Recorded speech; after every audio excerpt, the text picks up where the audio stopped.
Okay, सो guys method के through हम magnetic susceptibility को डिटरमाइन करने की कोशिश कर रहे थे कि किस तरह से मैग्नेटिक ससेप्टेबिलिटी को हम एक्सपेरिमेंटल मेथड से डिटरमाइन कर सकते हैं। तो उसमें सबसे पहला जो मेथड था हमारा वो था गॉइस मेथड। ठीक है, और इसका एक्सपेरिमेंटल जो सेटअप है वो कल हम लोगों ने देख लिया था और कुछ डेरिवेशन का पार्ट हमने स्टार्ट किया था, लेकिन बीच में ही हमारी जो क्लास है वो ओवर हो गई थी। तो हम थोड़ा आगे चलते हैं और कल जितना हम लोगों ने डेरिवेट किया था वो मैं आपको फटाफट से पहले वो बता देता हूँ कि गॉइस मेथड में करते क्या है। गॉइस मेथड में करते ये हैं कि एक सैंपल ट्यूब लेते हैं, उसको मैग्नेट के बीच में दो मैग्नेट्स के बीच में हम उसको सस्पेंड करते हैं या लटका देते हैं, वहां पे मैग्नेटिक फील्ड लगाते हैं। मैग्नेटिक फील्ड लगाएंगे तो जो भी कंपाउंड उस सैंपल ट्यूब में होगा या वो पैरामैग्नेटिक होगा या डायमैग्नेटिक होगा। अगर वो पैरामैग्नेटिक होता है तो आपको पता है कि मैग्नेटिक फील्ड जब हम एक्सटर्नल किसी कंपाउंड पे लगाते हैं और अगर वो पैरामैग्नेटिक नेचर का है तो वो उस पैरामैग्नेटिक कंपाउंड को अपनी तरफ अट्रैक्ट करने का काम करता है। और अगर कोई चीज वहां पर अट्रैक्ट होगी तो मैग्नेटिक फील्ड जब उसको अट्रैक्ट करेगा तो एक जो वेट है वो इंक्रीज होगा, क्योंकि हमने वहां पर उसको एक वेट वो जो सस्पेंड किया हुआ है ट्यूब को उसको एक बैलेंस से जोड़ा हुआ है और वहां पर हमको कुछ वेट एक्स्ट्रा डालना पड़ेगा ताकि हम उस अट्रैक्शन फोर्स को ओवरकम कर सकें। तो जितना ज्यादा वेट हम वहां पर उस पेन में डालेंगे इसका मतलब यह है कि वो कंपाउंड उतना ही ज्यादा क्या हो रहा है, अट्रैक्ट हो रहा है। ठीक है ना। तो अगर आपके पास में ये यहाँ पर मैग्नेटिक फील्ड है, ये हमने एक ट्यूब यहाँ पर लटकाया हुआ है और यहाँ पर हमने एक बैलेंस लगाया हुआ है और इसके अंदर हम कुछ वेट रखते हैं। तो अगर ये ज्यादा अपनी तरफ खींचता है, सोचो ये अपनी तरफ ज्यादा इसको यहाँ खींचेगा, ठीक है ना, तो क्या होगा यहाँ पर ये अपनी तरफ जब खींच रहा है तो हम इसको यहाँ पर क्या करेंगे, थोड़ा वेट यहाँ पर लगा देंगे ताकि ये इसको अपनी तरफ नहीं खींच पाए। जैसे कि जब हम एक गेम खेलते हैं रस्सी खींचने वाला, तो उसमें दो तरफ अगर यहाँ इधर वाले लोग ज्यादा फोर्स लगाते हैं, ठीक है, तो ये जो रस्सी है वो इस तरफ खींचने लगती है। ठीक है ना, तो इधर वाले लोगों को थोड़ा ज्यादा फोर्स लगाना पड़ेगा इस तरफ। तो ऐसे ही हम क्या करेंगे, यहाँ पर ज्यादा वेट लगाएंगे और उस फोर्स को कंपनसेट करेंगे जो यहाँ पर लग रहा है। अब वो फोर्स अगर हम यहाँ दो तरीके से उसका वेट को मेजर करते हैं। एक तब हम मेजर करते हैं जब हमने यहाँ पर वैक्यूम लिया है, किसी भी तरह का कोई एनवायरमेंट नहीं है ना, और मैग्नेटिक फील्ड हमने नहीं लगाया है। और एक हम तब लेते हैं जब उसने हमने मैग्नेटिक फील्ड लगाया है। तो मैग्नेटिक फील्ड लगाने पर और मैग्नेटिक फील्ड नहीं लगाने पर यहाँ पर जो भी वेट में डिफरेंस आता है उसके अकॉर्डिंग हम एक फोर्स जो है वो हमारे सामने निकल करके आता है। और उस फोर्स की जो वैल्यू थी वो क्या थी, वो वैल्यू थी ये F equals to half A multiplied by kappa multiplied by H square. यहाँ पर ए क्रॉस सेक्शन एरिया है, कापा जो है वो आपका वॉल्यूम ससेप्टेबिलिटी है, एच जो हमने लिया हुआ है वो इंटेंसिटी ऑफ मैग्नेटिक फील्ड है।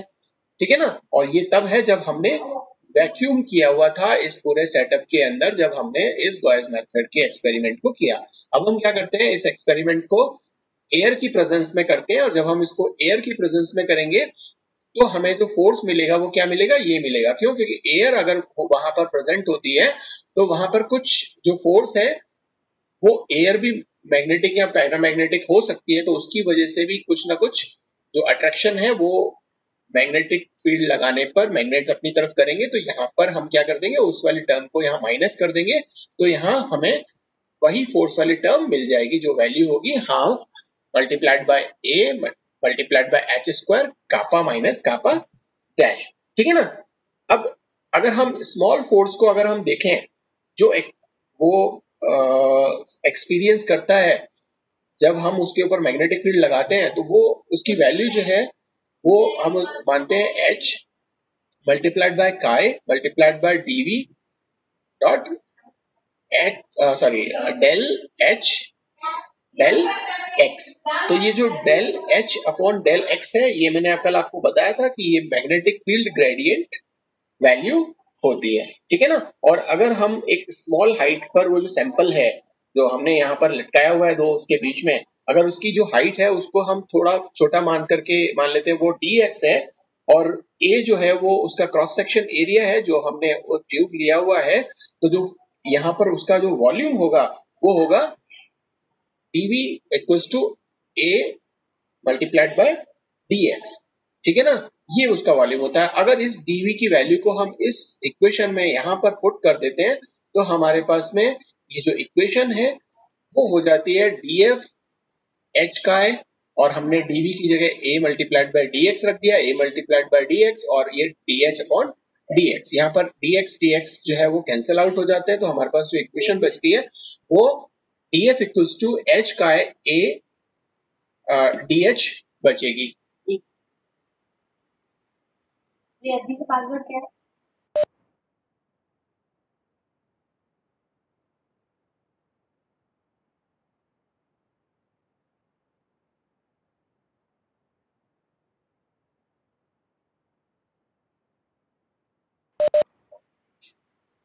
ओके, सो अब ये जो इक्वेशन हमको मिली है, इस इक्वेशन को हम क्या करेंगे, इस इक्वेशन को हम इंटीग्रेट करेंगे, और इंटीग्रेट करने पर देखेंगे कि क्या वैल्यू हमारे पास आती है। तो हम इनिशियली उस मैग्नेटिक फील्ड को बढ़ाते जाते हैं और फिर देखते हैं कि कितना फोर्स उस पर लग रहा है और कितना वेट में चेंज आ रहा है।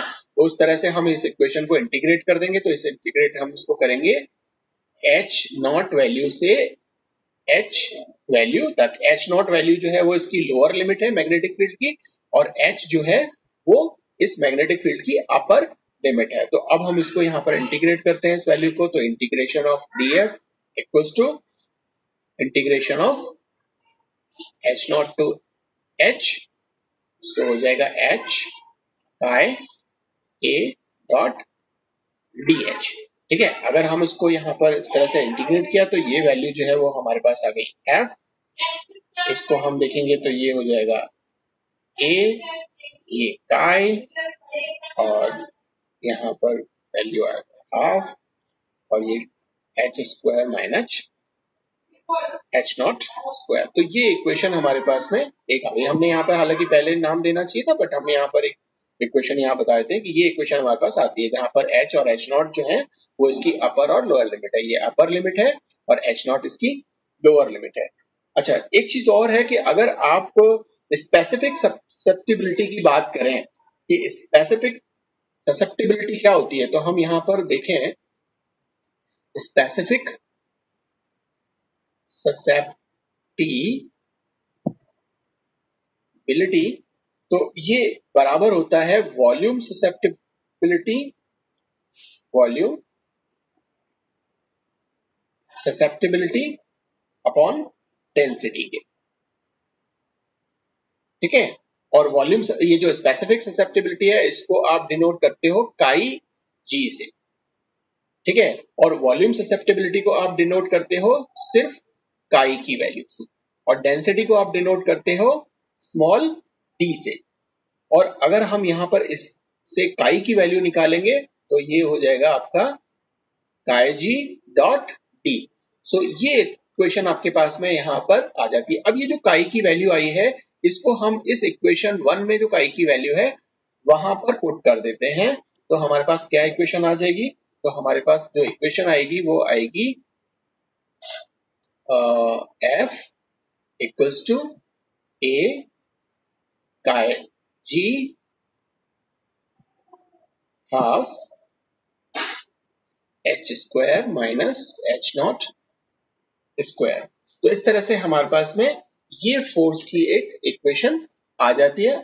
अब हम आगे क्या करते हैं, हमें ये भी पता है, अगर हम डेंसिटी को देखें, ये जो डेंसिटी हमारे पास में है, इस डेंसिटी को अगर हम देखें, या ये जो डेंसिटी हमारे पास में है, अगर हम डेंसिटी की बात करें तो हमें पता है डेंसिटी इक्वल्स टू क्या होता है, डेंसिटी इक्वल्स टू होता है mass upon volume, mass upon volume, यही होती है ना डेंसिटी। Yes sir. तो अगर इस वैल्यू को अगर हम देखें तो देखो, डेंसिटी को हम D से रिप्रेजेंट करते हैं, मास को हम M से रिप्रेजेंट करते हैं, और वॉल्यूम को हम किस में रिप्रेजेंट करते हैं, वॉल्यूम होता है हमारा cross section area multiplied by length, होता है कि नहीं। अगर हम यहाँ यस पर सर। देखें तो ये हो जाएगा cross section area cross section area multiplied by length LE। तो यहाँ पे क्रॉस सेक्शन एरिया को आप A से रिप्रेजेंट करते हो, लेंथ को आप स्मॉल l से रिप्रेजेंट करते हो और मास को आप m से रिप्रेजेंट करते हो। तो ये हमारे पास में डेंसिटी की वैल्यू यहाँ पर आ जाती है। तो ये डेंसिटी की जो वैल्यू है जिसको आप m अपॉन a l से रिप्रेजेंट कर रहे हो, इस d की वैल्यू को आप इस इक्वेशन में पुट कर देते हो। ये जो इक्वेशन 3 आई है और मान लो ये इक्वेशन 4 है, तो इस इक्वेशन 4 की वैल्यू को हम इस इक्वेशन 3 के अंदर पुट कर देते हैं। अगर हम ऐसा करते हैं तो हमारे पास में क्या इक्वेशन आती है, तो हमारे पास में इक्वेशन आएगी, इसको पुट करने पर F equals to A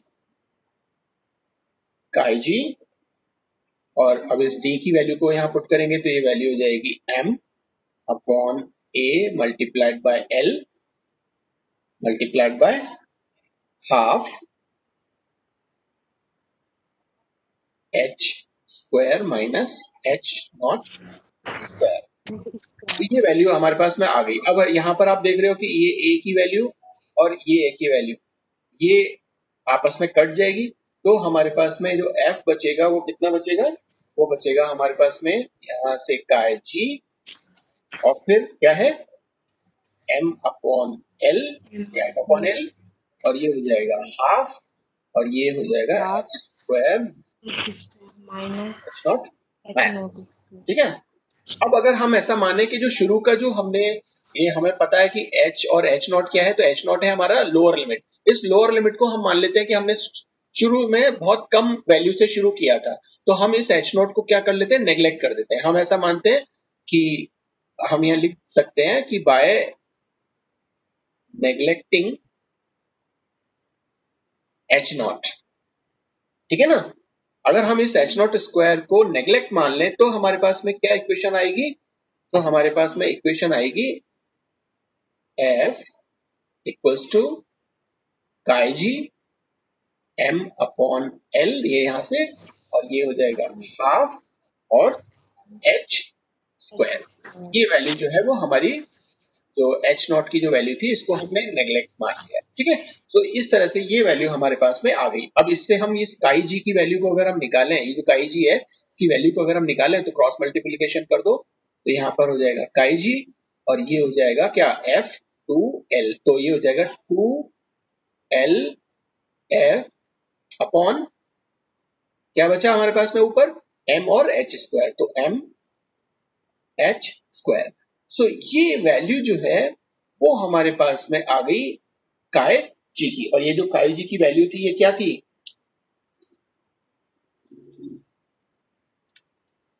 specific susceptibility. क्या थी, स्पेसिफिक ससेप्टिबिलिटी। इसको हमने यहाँ पर देखा था, आपको अगर याद होगा तो ये यहाँ पे देखो, मैंने यहाँ पर बताया हुआ है इसको कि काई की वैल्यू जो है, काई जी की वैल्यू जो है वो ये स्पेसिफिक ससेप्टिबिलिटी। तो ये हमने स्पेसिफिक ससेप्टिबिलिटी निकाल ली इसकी।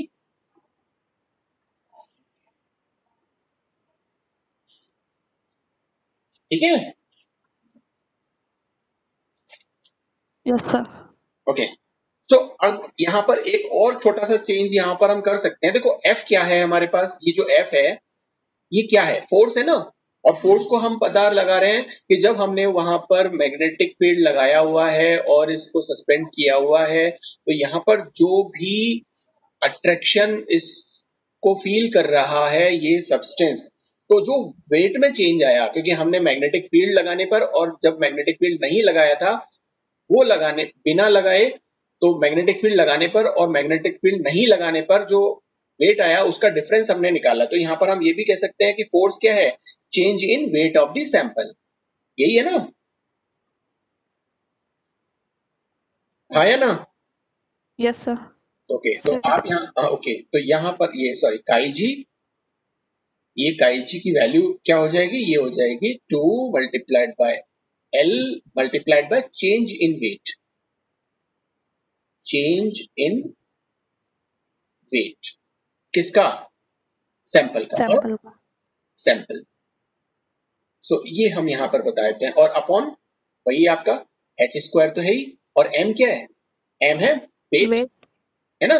सो ये हम बता देते हैं कि वेट ऑफ द सैंपल, तो ये हो जाएगा आपका वेट ऑफ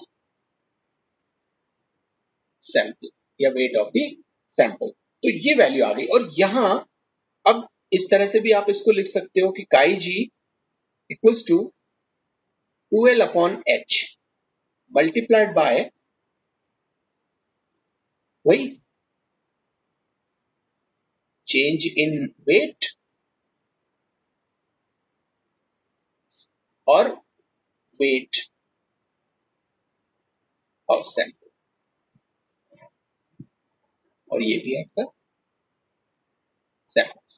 ठीक है, तो हम एक्चुअली निकाल क्या रहे थे, हम यहाँ निकाल रहे थे कि कितना वेट में चेंज आया। तो देखो आपको पता है कि यहाँ जो भी वेट में चेंज आएगा, sir 2L upon H square. Oh sorry sorry sorry, Sir, chi is equals to 2L हाँ upon H okay square. Okay okay okay okay sorry sorry, Yes, sir. H square. हाँ H square कर दिया।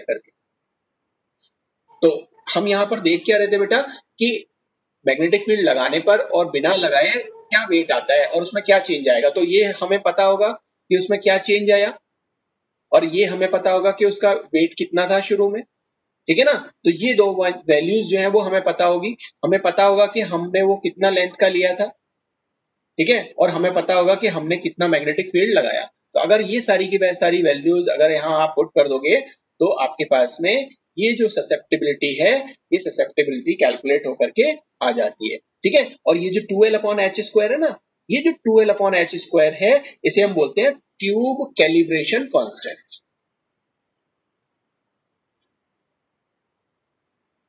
ये क्या कहलाएगा, tube calibration constant. और tube को calibration समझते हो आप लोग,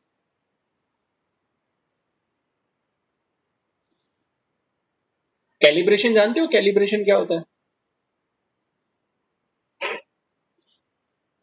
अच्छा चलो मैं बताता हूँ आपको कैलिब्रेशन क्या होता है। जब भी हम किसी इंस्ट्रूमेंट पर काम करना शुरू करते हैं तो आपको कैसे पता चलेगा कि वो इंस्ट्रूमेंट सही है या नहीं। मान लीजिए कि आपके पास में एक बैलेंस है ना, एक जब आप तुला है, ठीक है, तो ये यहाँ पर रखी हुई चीज और यहाँ पर रखी हुई चीज बिल्कुल बराबर है या नहीं है, इस बात का पता कैसे लगाते हो। इस बात का ऐसा पता लगाते हो कि यहाँ पर आप कोई चीज रखोगे और यहाँ पर कोई चीज रखोगे, दोनों का बराबर अगर हो गया तो आप बोलोगे कि ये कैलिब्रेट हो रही है। तो यहाँ पर भी ये सही काम कर रहा है या नहीं काम कर रहा है। तो इसके लिए हम क्या करते हैं, जो पहले से हमें ऐसे कंपाउंड जिनका हमको पहले से क्या पता है, उनकी मैग्नेटिक ससेप्टिबिलिटी मालूम है, उनके साथ में इसको हम करते हैं और देखते हैं कि वो वही वैल्यू आ रही है या नहीं आ रही है। तो इसके लिए हम काम में क्या लेते हैं, हम काम में लेते हैं एनालिटिकल ग्रेड का कॉपर सल्फेट का सॉल्यूशन, ठीक है, और या फिर आप काम में लेते हो एनालिटिकल ग्रेड का जो थायोसाइनाइड है SCN, ठीक है ना। तो टेट्रा थायोसाइनाइड कोबाल्ट जो है वो हम काम में लेते हैं, और इसकी काई जी की वैल्यू और इसकी काई जी की वैल्यू हमें पहले से पता होती है। तो वो अगर उतनी आ रही है तो इसका मतलब ये है कि ये जो आपका इंस्ट्रूमेंट है, गाय इंस्ट्रूमेंट, ये सही काम कर रहा है। तो ये कॉपर सल्फेट के लिए गाई जी की वैल्यू जो होती है वो होती है आपकी 5.88 मल्टीप्लाइड बाय 10⁻⁻6 और CGS यूनिट, ठीक है ना। किस टेम्परेचर पर, 25 डिग्री सेल्सियस, 25 डिग्री सेल्सियस या 298 केल्विन पर, ठीक है। तो ये चीज ऐसे ही इस अगर हम देखें ये जो टेट्राथायोसाइनेटो कोबाल्ट 3 जो है, अगर इसकी वैल्यू को हम देखें, ये हम लेते हैं सिल्वर एक्चुअली, ओके, हाँ मर्क्यूरी, ठीक है ना। सो अगर हम इसकी वैल्यू को देखें तो ये वैल्यू जो होती है वो होती है आपकी 16.44 multiplied by 10⁻⁶ and same unit and वही 25 डिग्री सेल्सियस। तो इससे हम इस इंस्ट्रूमेंट को कैलिब्रेट कर लेते हैं। तो ये जो वैल्यू है वो कैलिब्रेशन कांस्टेंट आती है, जो ठीक है 2L अपॉन, और उसके बाद तो जो भी चेंज आएगा बस वेट में, बस वो आपको लेना है और फटाफट से उसको रख करके उसकी काई जी की वैल्यू कैलकुलेट कर देनी है, ठीक है ना। अगर हम इस काई जी की वैल्यू को, ओके, अगर बेटा अगर हम इस काई जी की वैल्यू को, ये जो हमारे पास में काई जी की वैल्यू आई है, मैग्नेटिक ससेप्टिबिलिटी जो आई है, अगर इसकी वैल्यू को अगर हम मॉलिक्यूलर वेट से मल्टीप्लाई कर दें, मॉलिक्यूलर वेट से अगर आप मल्टीप्लाई कर दें, तो जो वैल्यू आएगी वो आएगी आपकी क्या, मोलर ससेप्टिबिलिटी। हम मोल्स में भी तो निकाल सकते हैं कि इतना मोलर सॉल्यूशन आपके पास में है या कंपाउंड आपके पास में है, तो उसकी मोलर ससेप्टिबिलिटी को निकालने के लिए इस काई की वैल्यू में इस मॉलिक्यूलर वेट को क्या कर दो, मल्टीप्लाई कर दो, तो यहाँ पर मोलर ससेप्टिबिलिटी आ जाती है जिसकी वैल्यू होती है काई एम। ठीक, सो इस तरीके से ये जो मेथड है हमारा, जो गॉइस मेथड है, उससे आप मैग्नेटिक ससेप्टिबिलिटी को कैलकुलेट कर सकते हो या डिटरमाइन कर सकते हो। अच्छा देखो, अब ये जो मेथड हमने देखा, इस मेथड की कई सारी लिमिटेशंस भी हैं। अब पहली लिमिटेशन क्या है इस मेथड की? पहली लिमिटेशन तो ये है कि इसको हम गैसेस पर यूज नहीं कर सकते। अगर आप सोचो कि किसी गैस का मैग्नेटिक ससेप्टिबिलिटी निकाल लो, तो वो आप इस से नहीं निकाल सकते, ठीक है ना। ये सिर्फ सॉलिड और लिक्विड्स पर ही केवल काम करता है, गैसेस पर काम नहीं करता है, ठीक है। दूसरा ये है कि जब ये जो सैंपल ट्यूब जो आप इस मैग्नेटिक फील्ड के बीच में लगाते हो, सस्पेंड करते हो, ये मैग्नेटिक फील्ड है आपका, और यहाँ पे ये जो लटकाया हुआ है, ठीक है ना, इसमें सैंपल जो है सही तरह से आपने रखा हुआ होना चाहिए, मतलब अच्छे से पैकिंग होनी चाहिए। ये नहीं कि आपने लूज छोड़ दिया, ऐसे ही ऊपर से डाल दिया, नहीं, अच्छे से दबाना पड़ता है ताकि एक यूनिफॉर्म जो फेज है या इसका जो अंदर का जो सैंपल इसमें जितनी भी एरिया में प्रेजेंट होगा या सारे एरिया में वो यूनिफॉर्मली डिस्ट्रीब्यूट हो जाए। अगर यूनिफॉर्मली डिस्ट्रीब्यूट नहीं हुआ और बीच में से कहीं से लूज है, कहीं से टाइट अंदर वो है, तो क्या होगा, जो वॉल्यूम है सैंपल की, हमने वॉल्यूम यूज की थी ना डेंसिटी के लिए, तो वहां पर वो डेंसिटी खराब हो जाएगी, जिसकी वजह से बाकी का जो आपका दूसरी जो इक्वेशंस पूरी जो ड्राइव होकर के आ रही है, तो वो एरर आने लगेगा, ठीक है ना। तो इस वजह से आपको यहाँ पर क्या करना पड़ता है, यहाँ पर इसको टाइटली पैक करना पड़ता है, जो सैंपल है उसको आप टाइटली पैक करना पड़ता है, ठीक है। इसका बहुत ज्यादा आपको ध्यान रखना पड़ता है। दूसरा क्या है, मतलब सॉरी, तीसरा क्या है कि ये एपरेटस जो है वो ऑसिलेशन फ्री एरिया में होना चाहिए। मतलब कि इसको मैं बता रहा था ना कि इसको पूरे को कांच की एक कंपार्टमेंट में हम बंद करके रखते हैं, क्यों? क्योंकि बाहर की जो एयर है, ठीक है ना, या हवा है या मॉइस्चर है, वो इसमें जरा सा भी अगर कंपन पैदा कर देगी, तो आपको पता है हम तो अट्रैक्शन गिन रहे हैं, और अट्रैक्शन की वजह से ही इसका जो भार है, वेट है, उसमें चेंज आएगा। लेकिन अगर यहाँ पर हवा ही इसको हिलाती रहेगी, तो यहाँ पर जो वेट आ रहा है वो एग्जैक्ट नहीं आएगा और वेट के अंदर एरर आना शुरू हो जाएगी, जिसकी वजह से आपकी काईएम की वैल्यू प्रॉपर नहीं निकल पाएगी। तो ऑसिलेशन फ्री एरिया में इसको हमको रखना पड़ता है, ठीक है ना। इसी तरह से इसका एक और लिमिटेशन ये है कि जो वेट में जो चेंज आएगा जब हम यहाँ पर मैग्नेटिक फील्ड लगाएंगे, और जब मैग्नेटिक फील्ड लगाए बिना जब इसका वेट हम नोट करेंगे, तो आपको वेट बहुत ही केयरफुली नोट करना पड़ता है, स्पेशली उन कंपाउंड्स का जिनकी मैग्नेटिक ससेप्टिबिलिटी जो होती है वो बहुत कम होती है। एक तो उनकी मैग्नेटिक ससेप्टिबिलिटी वैसे ही बहुत कम है, ऊपर से वेट में जो बहुत कम अंतर आएगा उसको आपको बहुत केयरफुली नोट करना पड़ेगा, ठीक है ना, क्योंकि उसके वेट में भी बहुत कम अंतर आने वाला है। वो अगर आपने सही तरीके से अगर नोट नहीं किया वेट में जो चेंज आया है, ठीक है ना, तो आपकी पूरी की पूरी जो एक्सपेरिमेंट है वो खराब हो जाएगी और जो रिजल्ट है वो सही नहीं आएगा। तो ये सारी की सारी लिमिटेशंस या बातें जो हैं वो आप लोगों को ध्यान रखनी पड़ती हैं इस एक्सपेरिमेंट को जब भी आप करते हो। तो नाउ इसके अलावा भी हमारे पास में एक और मेथड है, जिस मेथड को हम बोलते हैं फैराडेज मेथड। Faraday's method. अच्छा, इस मेथड और बॉयज मेथड में अंतर क्या है? या तो देखो, इसमें और उसमें अंतर सिर्फ इतना सा है कि जो यहाँ पर मैग्नेटिक फील्ड आप लगाया था आपने ये इस तरीके से, और यहाँ पर आपने जो सैंपल ट्यूब लेकर के इसमें सैंपल भरा था, ठीक है ना, तो आपको पहले उसमें क्या करते थे कि ये जो आपने सैंपल ट्यूब लटकाई हुई है इसको हम ऊपर नीचे करते थे, ठीक है ना। कभी तो इसको थोड़ा सा नीचे डाल देंगे, तो इसकी हाइट हमने ली थी, आपको याद होगा, तो जब उस एक्सपेरिमेंट में जो dx से हम रिप्रेजेंट कर रहे थे, ठीक है ना, तो इस हाइट को हम चेंज करते थे ऊपर नीचे करके।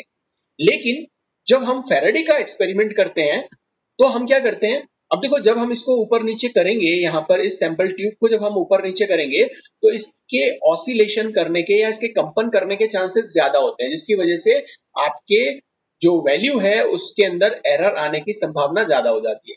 तो अब हमने दूसरा तोड़ फैराडे ने क्या निकाला, वो ये निकाला कि अब हम इसको मूव नहीं करेंगे, हम इनको मूव करेंगे। ये जो आपका मैग्नेटिक फील्ड जो आपने लगाया हुआ है ये ऊपर नीचे मूव करोगे तो इसके मूव करने से कोई फर्क नहीं पड़ेगा, ये बिल्कुल कांस्टेंट रूप से एक जगह पर लटका रहेगा जैसे हमने इसको पहले लटकाया हुआ है। तो बेसिक डिफरेंस जो है वो इसके अंदर हमारा यही है कि जो हमारा गॉइस मेथड है उसमें हम इस सैंपल ट्यूब को जो है इसकी जो हाइट है उसको चेंज करते हैं, और जो फैराडे मेथड है उसमें हम जो मैग्नेटिक फील्ड हम लगा रहे हैं उसको हम ऊपर नीचे करते हैं। ठीक है ना। तो ये जो एक्सपेरिमेंट है वो ये फैराडे मेथड के थ्रू हम। दूसरा एक चीज इसमें और हम करते हैं कि जब हम इसमें इस सैंपल ट्यूब को नहीं डिस्टर्ब कर रहे तो इस फैराडे मेथड के अंदर हम को जो सब्सटेंस चाहिए वो बहुत ही स्मॉल क्वांटिटी में भी, स्मॉल जो क्वांटिटी है उसमें भी आपका एक्सपेरिमेंट प्रॉपर तरीके से दे देता है क्वांटिटी। ठीक है ना। स्मॉल क्वांटिटी में भी अगर आपका सब्सटेंस है तो भी अच्छे से रिजल्ट आपको मिल जाते हैं।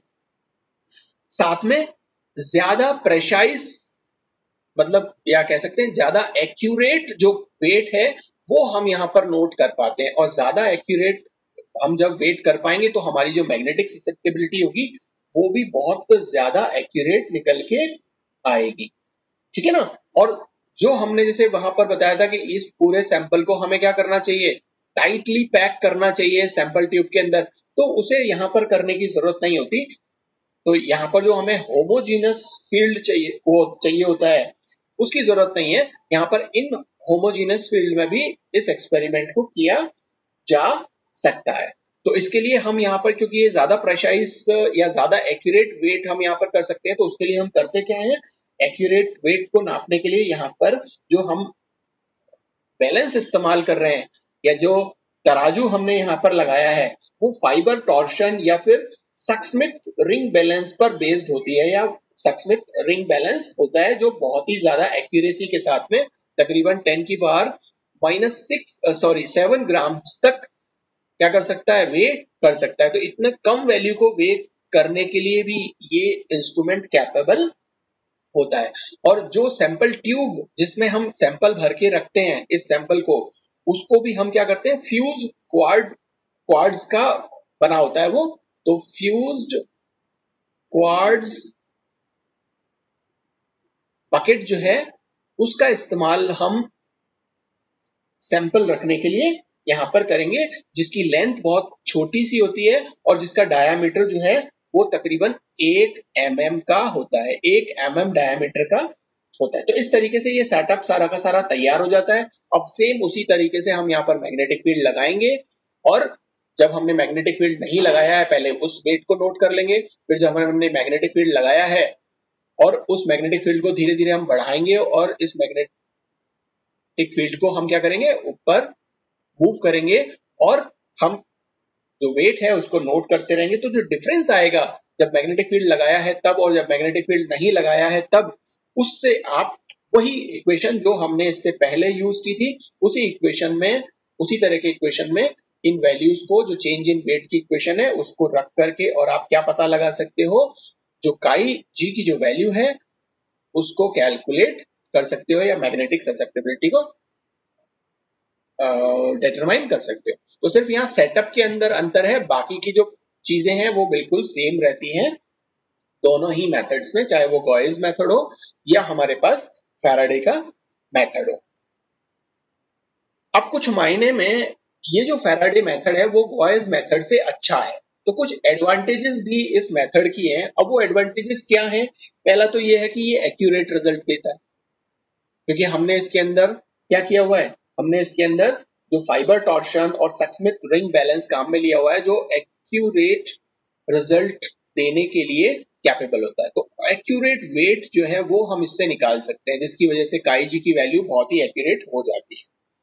दूसरा ये है कि यहाँ पर बहुत ही स्मॉल क्वांटिटी में सब्सटेंस चाहिए होता है। कई बार ऐसा होता है कि हमारे पास सब्सटेंस जो है वो बहुत कम है और सब्सटेंस कम होने की वजह से हम उस एक्सपेरिमेंट को नहीं कर पाते।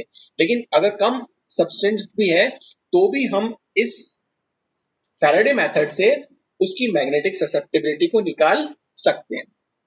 एक और एडवांटेज इसका ये है कि ये बहुत ही कॉम्पैक्ट इंस्ट्रूमेंट है, ठीक है ना।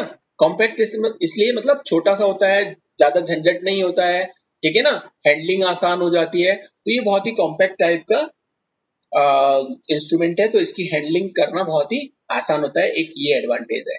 एक इसका एक और एडवांटेज जो और है वो ये है कि जो पैरामैग्नेटिक कैरेक्टर हैं, ठीक है ना, जिनको हम बहुत थोड़े से अगर परिवर्तन कर दें इस इंस्ट्रूमेंट में, थोड़ा सा भी अगर हम परिवर्तन कर दें तो जो स्पेसिफिक मैग्नेटिक ससेप्टिबिलिटी है उसको आप आसानी से उस मैग्नेटिक ससेप्टिबिलिटी से उसके पैरामैग्नेटिक कैरेक्टर को आसानी से मेजर कर सकते हो कि वो कितना पैरामैग्नेटिक है, ठीक है ना। तो थोड़े से चेंज इस एपरेटस में करने से ही वो हमें सुविधा मिल जाती है। इन सब एडवांटेजेस के बावजूद भी, ये जो भी एडवांटेजेस अब तक हमने बताए, इसके बावजूद भी इसमें बहुत सारे डिसएडवांटेजेस भी होते हैं।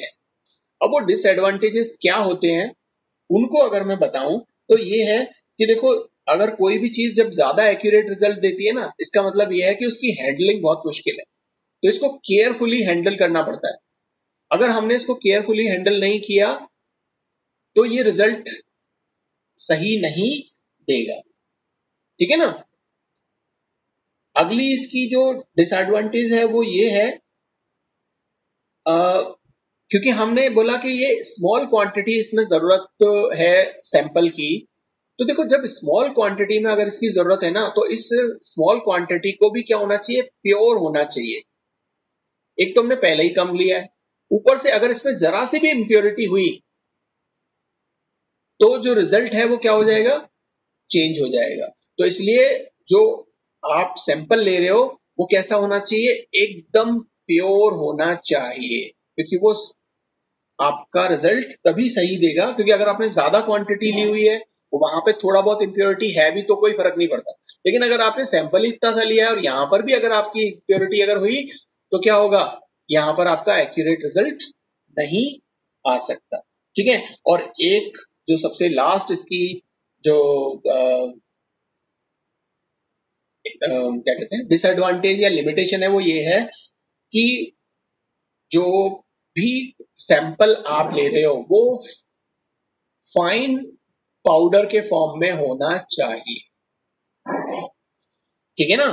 बहुत बारीक जो पाउडर है उसके फॉर्म में होना चाहिए। अगर ये उसके फॉर्म में नहीं हुआ तो यहाँ ये ससेप्टिबिलिटी को सही से मेजर नहीं कर पाएगा। तो ये सारे के सारे जो डिसएडवांटेजेस हैं वो इसमें आते हैं। एक डिसएडवांटेजेस और भी है इसमें कि देखो, जो ये इक्विपमेंट है ये हम लिक्विड की ससेप्टिबिलिटी इससे नहीं निकाल सकते। जो लिक्विड्स होते हैं हमारे पास उनकी ससेप्टिबिलिटी को हम नहीं निकाल पाते। कारण क्या है कि देखो, हम कम क्वांटिटी में इस लिक्विड को लेते हैं और कम क्वांटिटी में लेते हैं और इस पर मैग्नेटिक फील्ड आप लगाओगे तो इस कम क्वांटिटी के लिक्विड का वेपराइज होने का चांस जो है वो ज्यादा हो जाता है, तो ये इवेपोरेट हो जाता है, इवेपोरेट, ठीक है ना।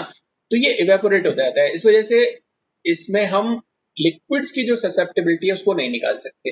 जबकि हमारा जो गॉयज मेथड है उसमें हम लिक्विड की ससेप्टिबिलिटी को निकाल सकते हैं, लेकिन वहां पर क्या कर सकते हैं, क्या नहीं कर सकते, वहां पर हम गैसेस की ससेप्टिबिलिटी को नहीं निकाल सकते, ठीक है। तो ये सारे के सारे एडवांटेजेस और डिसएडवांटेजेस थे जो गॉयज मेथड और फैराडे मेथड में होते हैं, ठीक है। आगे सब लोगों को समझ में आया? Yes, sir. Okay, now okay, अभी हम आगे चलते हैं और हमारा एक अगला जो टॉपिक है उस पर बात करते हैं। और वो टॉपिक क्या है, हम बात करेंगे रिलेशनशिप की, ठीक है ना। किसका रिलेशनशिप, हम बात करेंगे रिलेशन ऑफ मैग्नेटिक ससेप्टिबिलिटी। ये जो आपकी जो काई की जो वैल्यू आ रही है, ठीक है ना, ये और जो मैग्नेटिक मूवमेंट होता है एंड जो मैग्नेटिक मूवमेंट होता है जिसको आप क्या किससे रिप्रेजेंट करते हो, म्यू से, ठीक है ना। तो इफेक्टिव मैग्नेटिक मूवमेंट और जो काई की वैल्यू है, अब वो मान लो मोलर है, तो इनके अंदर क्या रिलेशन होता है उस पर हम थोड़ी सी बात करते हैं, ठीक है। तो देखो, हम मैग्नेटिक ससेप्टिबिलिटी की हेल्प से मैग्नेटिक मूवमेंट निकाल सकते हैं किसी भी पैरामैग्नेटिक सब्सटेंस का। और एक वैज्ञानिक थे जिनका नाम था लैंगेविन, लैंगेविन, ठीक है ना। तो इन्होंने 1905 में एक रिलेशन दिया जो किस किस के बीच था, जो इस मोलर ससेप्टिबिलिटी और ये जो इफेक्टिव मैग्नेटिक मूवमेंट है ये, और साथ में टेम्परेचर, साथ में टेम्परेचर, इनके बीच में एक रिलेशन दिया इन्होंने। वो रिलेशन क्या था, तो ये लैंगवेन कहते हैं कि काय एम की जो वैल्यू है वो, सॉरी,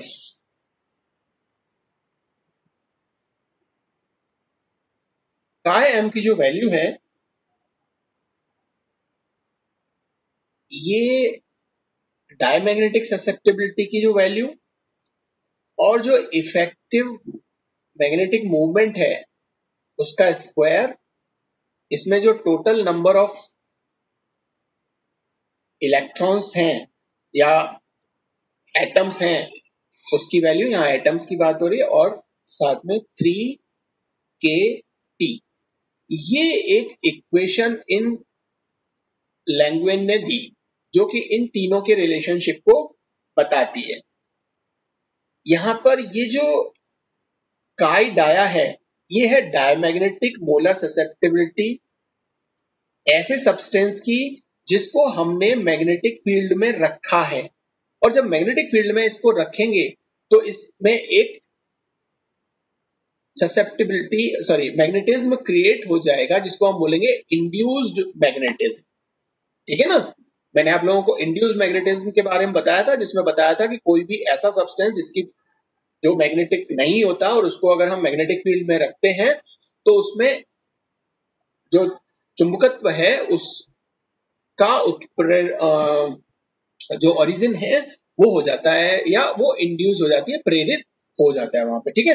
तो ऐसा हमने यहाँ पर एक सब्सटेंस लिया और उसको उसमें मैग्नेटिक फील्ड में रखा, तो वो एक ये डायमैग्नेटिक सब्सटेंस की पोलर ससेप्टिबिलिटी होती है। और ये वैल्यू सब्सटेंस के लिए कांस्टेंट होती है। अगर हमने मान लीजिए कि कोई एक कंपाउंड लिया और मान लो कि ये अगर डायमैग्नेटिक होता है तो इसके जो काई डाया की जो वैल्यू होगी वो क्या होगी, कांस्टेंट होगी। अगर हमने दूसरा सब्सटेंस लिया तो इसकी जो काई डाया की वैल्यू होगी वो क्या होगी, कांस्टेंट होगी। तो यहाँ पर सब्सटेंस टू सब्सटेंस काई डाया की वैल्यू जो है वो सेम रहती है। ऐसा नहीं है कि इसकी वैल्यू चेंज होती रहेगी। अगर एक बार हमने Fe2O3 के लिए काई डाया की वैल्यू पता है तो वो चेंज नहीं होती बल्कि कांस्टेंट रहती है, ठीक है। तो ये वैल्यू यहाँ पर है। दूसरा हमारे पास में क्या है, दूसरा हमारे पास में है इफेक्टिव मैग्नेटिक मूवमेंट। एन क्या है, एन है आपकी एवोगाड्रो नंबर जिसकी वैल्यू आपको पता ही है कि 6.023 मल्टीप्लाइड बाय 10 की पावर 23 पार्टिकल्स होती है। 3 आपको पता है और टेम्परेचर आपको पता है, जिस भी टेम्परेचर पर हम लेंगे, और जो के है उसे हम बोलते हैं बोल्ट्जमान कांस्टेंट, बोल्ट्जमान कांस्टेंट। अब ये जो बोल्ट्जमान कांस्टेंट होता है इसकी वैल्यू भी आपको पता होगी कि कितनी होती है, 1.38 मल्टीप्लाइड बाय 10 की पावर 16 अर्ग पर डिग्री, अर्ग पर डिग्री, ये इसकी वैल्यू होती है। तो ये सारी की सारी वैल्यूज जो टर्म्स इसमें काम आई हैं वो हमें पता है। तो वो अगर हमें पता है और इसको हम अगर इक्वेशन 1 दे दें, ठीक है ना, ये जो इक्वेशन है इसको अगर हम 1 दे दें जो लैंगवेन ने 1905 में दी थी, तो आगे इस इक्वेशन को हम इस वैल्यू को इधर ले लो, ये काया डाया की जो वैल्यू है वो इधर ले लेते हैं, तो ये वैल्यू हो जाती है आपकी chi M minus chi dia, magnetic substance की, equals to mu effective multiplied by N upon 3kT। ठीक है। और अगर हम सिर्फ और सिर्फ इसकी वैल्यू अगर निकालना चाहते हैं, ठीक है ना, तो इसकी वैल्यू अकेली क्या हो जाएगी, क्योंकि आपको पता है कि सॉरी एक मिनट,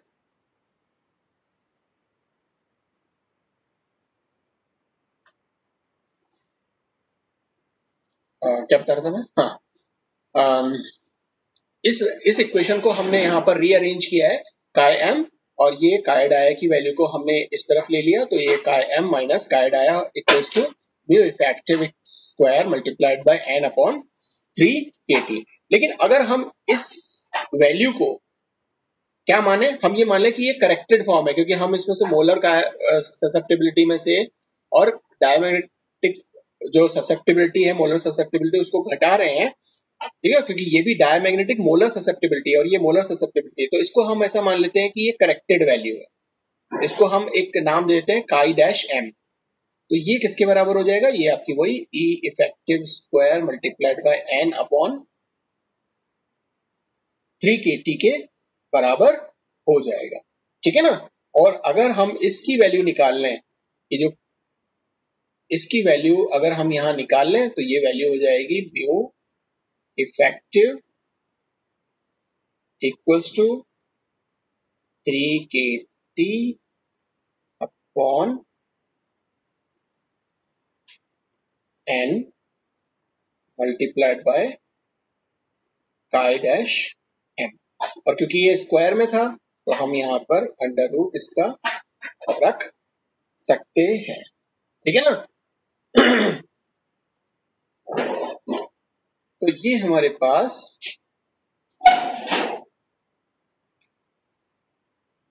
लैंगेविन का दिया हुआ जो इक्वेशन था उसकी करेक्टेड फॉर्म आ गई, जिससे हम, ये जो लैंगेविन का दिया हुआ इक्वेशन था, इससे हमारे पास एक करेक्टेड फॉर्म आ गई, जिससे हम क्या कर सकते हैं, जो